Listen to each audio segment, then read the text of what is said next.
10 நிமிடம் 10 வகையான நுண்ணறிவு வினாக்களுக்கு எப்படி இலகுவா விடைய காண்றது அப்படிங்கிறத நம்ம இப்ப பார்க்க போறோம்.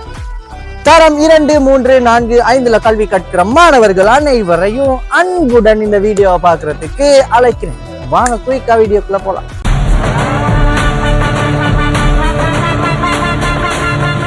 இந்த வினாவுல இவங்க சொல்லியிருக்காங்க என்ன அப்படின்னா, முதலாவதாக வளைத்தல், இரண்டாவதாக வளைத்தல், மூன்றாவதாக வளைத்தல் அப்படின்னு சொல்லி 3 விதமா இந்த கம்பி துண்டை வளைச்சு இந்த 3 உருவத்துல ஏதாவது ஒரு உருவத்தை எடுக்கிறாங்களாம். ரைட்டா? இப்ப இந்த கம்பி துண்டை சரியா இவங்க சொல்ற மாதிரி வளைக்கிறப்ப எந்த விட வரும் அப்படிங்கறதான் கண்டுபிடிக்கணும். ஈஸி பாருங்க. இப்ப முதலாவதாக வளைத்தல் இருக்குத்தானே. இப்ப முதலாவதாக என்ன செய்யறாங்க அப்படின்னா, இந்த கம்பி துண்டை மேல் பகுதிக்கு வளைக்கிறாங்க. இப்படி இருந்து இந்த கம்பி துண்டை என்ன செய்யறாங்க அப்படின்னா, இது முதலாவதாக வளைக்கிறாங்க. ரைட்டா? அப்புறம் என்ன நடக்குது அப்படின்னா, இந்த கம்பி துண்டை இப்ப இந்த துண்டு எனக்கு இருக்குத்தானே, இதை இப்படியே வச்சிருக்காங்க. இதை ஒண்ணுமே செய்யல. ரைட்டா? இப்ப அடுத்ததா இந்த கம்பி துண்டை என்ன செய்யறாங்க அப்படின்னா, இரண்டாவதாக வளைத்தல்ல இப்படி வளைக்கிறாங்க. அப்புறம் மூன்றாவதா வளைத்தல்ல இப்படி வளைச்சு பிடிக்கிறாங்க. எத்தனாவது விட? முதலாவது விட.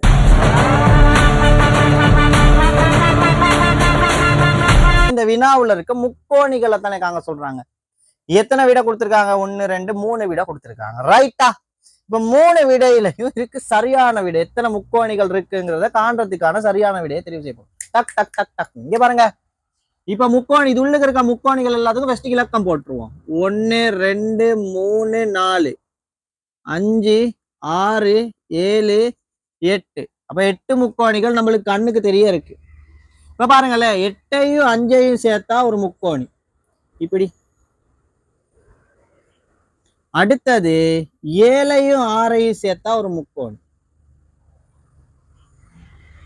அடுத்தது 8ஐயும் 7ஐயும் சேர்த்தா ஒரு முக்கோணி இப்படி.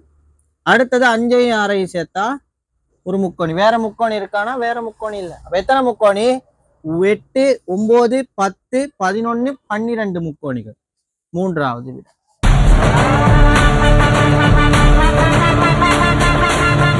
சதுர வடிவான மரக்கரை தோட்டம். அப்ப நம்ம சதுரம் ஒண்ணு போடுவோம். டக் டுக் டிக் டக். ஒரு பக்கம் நீளம் எவ்வளவா? 12 மீட்டர். ரைட்டா? இப்ப இந்த மரக்கரை தோட்டம் சுத்தி வேலி அடிக்க போறாங்க. இதுல முக்கியமான விடை என்ன அப்படின்னா, இடைவெளி. இடைவெளி அப்படிங்கிறது 2 தூண்களுக்கு இல்லாட்டி 2 என்னமாச்சும் ஒரு பொருட்களுக்கு இடையில் உள்ள பிரதேசத்தான் இடைவெளி அப்படிங்க. இந்த வினாவை பொறுத்த வரைக்கும் 2 கம்பி தூண்களுக்கு இடையில 3 மீட்டர் இருக்கும். அப்ப மொத்தமா ஊன்ற கம்பி தூண்கள், நடப்படுற கம்பி தூண்கள் எண்ணிக்கை தானே. Simple simple simple. இப்ப ஒரு பக்கத்துக்கு 12 மீட்டர்னா ஒரு இடைவெளி 3 மீட்டராம். அப்ப எத்தனை இடைவெளி இருக்குன்னு காங்கிறதுக்கு 12 3ஆல வகுப்போம். 12 3ஆல வகுத்தா 4. இப்ப நல்லா நினைவு வச்சுங்க, இடைவெளிகளின் எண்ணிக்கையை விட கம்பி தூண்கள் எப்பயும் 1 அதிகமா இருக்கும். ரைட்டா? ஏன்னா இப்ப தொடக்கத்துல இருக்க கம்பி தூண்கள் இருக்குமே. அப்ப 4ஓட 1 கூட்டுனா எவ்வளோ? 5. 5 கம்பி தூண்கள் காணப்படும். இங்க பாருங்க, ஒரு பக்கத்துக்கு 1, 3, 4, 5. இப்ப இந்த பக்கத்துக்கு 5 இருக்கும், இந்த பக்கத்துக்கு 5 இருக்கும், இந்த பக்கத்துக்கு 5 இருக்கும், இந்த பக்கத்துக்கு 5 இருக்கும். 5 5ஆ தான் இருக்கும். என்ன விஷயம் அப்படின்னா, இப்ப இங்க பாருங்களேன், இந்த மாதிரி 4 பொது பக்கங்கள் காணப்படுது. இந்த சதுரத்துக்கும் செவ்வகத்துக்கும் 4 பொது பக்கங்கள். இப்ப என்ன பிரச்சனை அப்படின்னா, மொத்தமா எத்தனை இருக்கு அப்படின்னா 5. ஒரு பக்கத்துக்கு 5 தானே.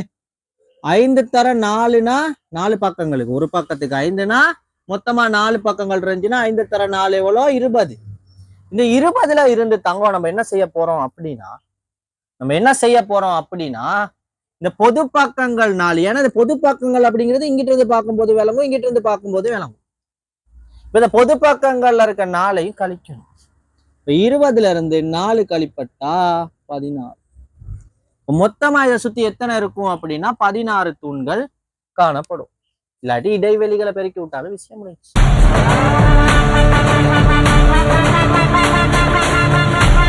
ஏன் ஒரு நபர் இருக்காரு. இந்த ஏ தந்தை, நம்ம எப்பயுமே உறவு முறைய தந்தைனா அவருக்கு மேல, தந்தை பி. அப்ப இவரு தந்தை. அப்ப தந்தையா இருந்துச்சுன்னா ஏ யாரா இருப்பாரு? மகனா இருப்பாரு. ஏ விட்டு தந்தை பி, பி விட்டு தந்தை யாரு அப்படின்னா சி. ரைட். அப்ப பி விட்டு தந்தை, இவர் தந்தை சி. இப்ப தங்கம் இந்த ஏ சி எப்படி கூப்பிடுவாரு தானே பாருங்க. இப்ப நான் எப்பயுமே இப்ப நம்ம சொல்றால நான் நம்ம நினைச்சுக்கணும். இப்ப நான் ஏனா என்னுடைய தந்தை பி, அப்ப என்னுடைய தந்தையின் தந்தை யாரு? சி வந்து என்னை விட்டு பாட்டன். இப்ப தாத்தா எப்படி என்ன கூப்பிடுவாரு? பேரன். என்ன விட பேரன். Simple simple simple. கோலம் இதுல என்ன விஷயம் அப்படின்னா 9 8 7 6ன்னு மேல எழுதியிருக்காங்க, கீழே வந்து 1 2 3 4 அப்படின்னு எழுதியிருக்காங்க. இதுல பாக்குறதுக்கு பெரிய விஷயம் மாதிரி இருக்கும், ஆனா ஒண்ணுமே இல்லை. இப்ப என்ன நடந்திருக்கு அப்படின்னா சியும் டியும் என்ன பெருமதி அப்படின்னு கேட்கறாங்க. இலகுவா கண்டுபிடிக்கலாம், நல்லா அவதானிங்க, இலகுவா கண்டுபிடிக்கலாம். 10ஓட 9 கூட்டுனா 19. இந்த 19ல இருந்து 1 கழிச்சா 18. 18ஓட 8 கூட்டுனா 26. 26ஓட 2 கழிச்சா 24. 24ல இருந்து 7 கூட்டுனா என்னது? 31. 31ல இருந்து 3 கழிச்சா 28. 28ல இருந்து 6 கூட்டுனா 30 எவ்வளோ? 4. அப்ப சிங்கிறது 34. 34ங்கிறது விட இருக்கு, 2 ஒண்ணே ஒண்ணு தான். இதுதான் சரி. இப்போ சி 34ல இருந்து 4 கழிக்கணும் தானே, படுத்து கழிக்கணுமே 30. அப்ப சி 30, 34, டி 30. இரண்டாவது விட. இதுவும் ஒரு எண்கோளம் தான். ரைட்டா? இப்ப என்ன கேட்கறான் அப்படின்னா இந்த ஏ பி ஆகிய 2 இடத்துக்கும் வரக்கூடிய விடையை தான் கொடுத்துருக்காங்க. இந்த விடையும் 2 கொடுத்துருக்கா, 3 விடையும் கொடுத்துருக்காங்க. அதெல்லாம் கண்டுபிடிக்கத்தான் இல்லை. நீங்க கொய்க்கா கண்டுபிடிங்க, கண்டுபிடிச்சிட்டு இந்த வீடியோ பாருங்க. ரைட். நடுவுல பெரிய ஒரு பெட்டி கொடுத்து அதுல ஒரு 20ன்னு கொடுத்துருக்காங்க. இந்த 20க்கும் இவங்களுக்கும் என்ன மாதிரி தொடர்பு இருக்கும்? இங்க பாருங்க, 2ஓட 9 கூட்டுனா 11. 11ஓட 1 கூட்டுனா 12. 12ஓட 1 கூட்டுனா 20. அப்ப இதே மாதிரி இங்கேயும் வரணும். இங்க 2 பக்கமே கூட்டினா 20 வரணும்.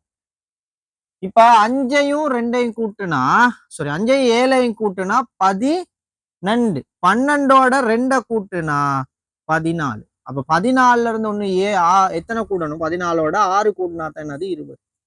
இப்ப ஏங்கிறது 6 இருக்கும். ஏங்கிற இடத்துல 6 இருக்க விட 1 தான் இருக்கு. சிம்பிள். 2வது விட தான். இப்ப பாருங்க அடுத்தது 5ஓட 3 கூட்டுனா 8. இதெல்லாம் கூட்டல் தான். 3ஓட பியை கூட்டணும், பியோட 8 கூட்டணும். அப்ப எனக்கு 8, 8ஓட 8 கூட்டினா 16. அப்ப பிங்கிறது 4. சிம்பிள். 2வது விட.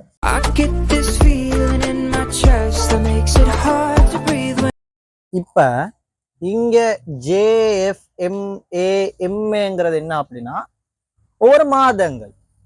ஜனவரி, பிப்ரவரி, மார்ச், ஏப்ரல், மே. இந்த மாதங்கள்ல இருக்க நாட்கள் தான் மொத்த நாட்கள். ஜனவரி 31, பிப்ரவரி 28, மார்ச்ல 31, ஏப்ரல்ல 30, மேல 31. ரைட்டா? இப்ப என்ன செய்யறாங்க அப்படின்னா இந்த நாட்கள் எல்லாத்தையும் கூட்டி கூட்டி தான் எனக்கு விடையா போட்டிருக்காங்க. 31ஓட 28 கூட்டுறோம் 59. 59ஓட இங்க வினா என்ன அப்படின்னா மார்ச் 31ஆம் தேதிக்குரிய என்னன்னு கேக்குறாங்க. 31 கூட்டணும். எத்தனையோட? 59ஓட 31 கூட்டினா வர்ற விட 0 8 90. எத்தனாவது விட? 2வது. அடுத்ததா பார்த்தோம் அப்படின்னா 100க்குரிய என்னன்னு கேக்குறாங்க. ரைட்டா? 100க்குரிய மாதம் என்னன்னு. இப்ப 100 வருது 90ல இருந்து இங்க இதுலதான் 100ல இருந்து 120 வரைக்கும் தான் இங்க என்னது? ஏப்ரல். சாரி 90ல இருந்து 91ல இருந்து மே வந்து 31ல மார்ச் வந்து 31ல 90 முடியுதுன்னா 90 கிடையாது. 91ல இருந்து ஏப்ரல் தான். அப்ப சரியா நம்ம 90ல இருந்து 10 நாட்கள் கழிச்சா எவ்வளோ? கூட்டினா எவ்வளோ? 100. இப்ப 100ங்கிறது ஏப்ரல் 10ஆம் தேதி.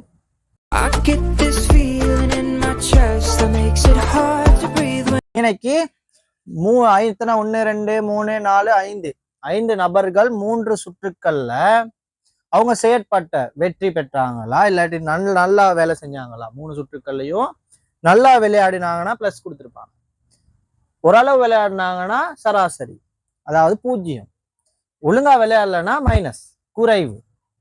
இப்ப இதுல பாத்தீங்கன்னா இப்ப சமனுக்கு வந்து -0 plus plus 0 minus plus 0 plus 0 minus 0 plus plus minus.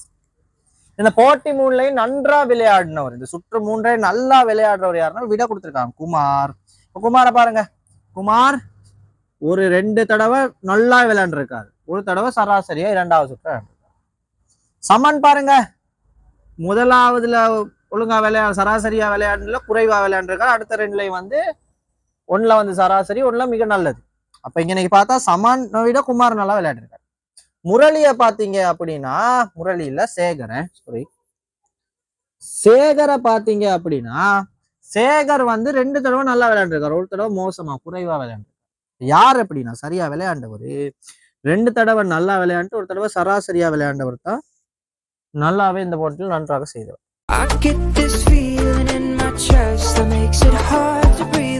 கமன்லையும் பார்க்க நன்றா விளையாடுவர், 3 விட கொடுத்துருக்காங்க. கமன், சேகர், சஹான், ரைட்டா, அசான் ரைட்டா. இங்க பாத்தீங்க அப்படின்னா தங்கம், இப்ப கமலுங்கிறவரை விட சமனை ஒப்பிட்டு பார்க்கணும். கமலை விட சமன் எப்படி, 2 பேரும் சமனா விளையாண்டுருக்காங்க பாருங்களேன், அவங்க 2 பேரோட குறியீடுகளும் சமனா இருக்கு. அப்ப சமன் சரி வரல. சேகரை பார்ப்போம், சேகர் தான் நல்லா விளையாண்டுருக்காரு. சேகர் எப்படியுமே பெஸ்ட்டுக்கு நல்லா விளையாண்டவர் தானே, ரைட்டா. 2 நல்லா விளையாண்டு 1 குறைவா விளையாண்டுருக்காரு. நம்ம கமல் வந்து 1 தான் நல்லா விளையாண்டுருக்காரு, இவர் 2 நல்லா விளையாண்டுருக்காரு. அசான் வந்து 2 சராசரியா விளையாண்டு 1 குறைவா விளையாண்டுருக்காரு.